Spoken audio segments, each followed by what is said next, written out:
बिस्मिल्लाहिर्रहमानिर्रहीम। आज इस्लामाबाद के एडीसी कोर्ट में मेरी पेशी थी।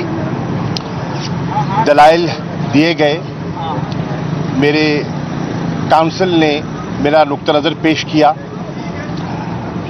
आईओ को जज साहब ने पूछा कि उनका मौक़िफ़ क्या है। उन्होंने बरमला कहा कि उनकी इन्वेस्टिगेशन में मेरा किसी तरीके से इस केस से नेक्सस नहीं बनता।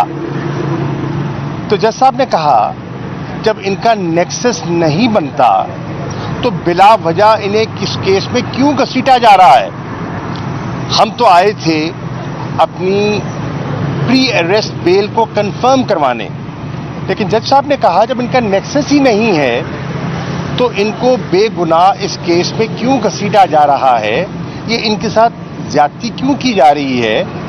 अगर नेक्सस नहीं है तो आप लिख के दीजिए और केस को डिस्चार्ज होना चाहिए, और अगर आपके पास कोई एविडेंस है तो आप सामने रखें।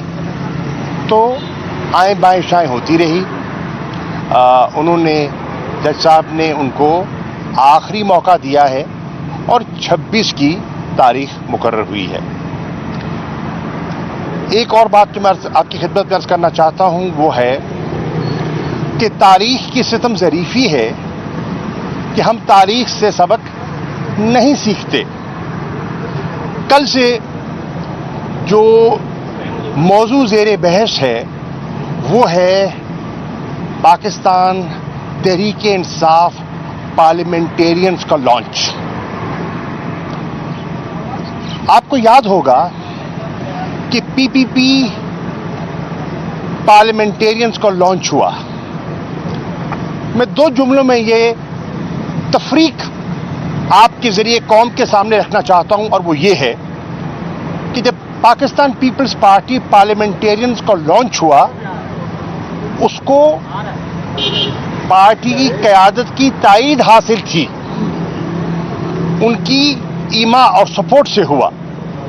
ये जो लॉन्च है इसे पार्टी की क़यादत की मुखालिफत का सामना करना पड़ेगा। और फिर आपने देखा कि कल जो वहाँ मोअज़्ज़िज़ मेंबरान तशरीफ़ फरमा थे, उनमें से बहुत से लोगों ने तरदीदी बयान भी जारी कर दिया है कि वो इसका हिस्सा नहीं है या नहीं बनना चाहते। तो मैं समझता हूँ ये लॉन्च भी लॉन्च के साथ दफन हो गया। शुक्रिया। शामिल कुरैशी साहब काइंडली ये बता दें, थैंक यू। आपने पीटीआई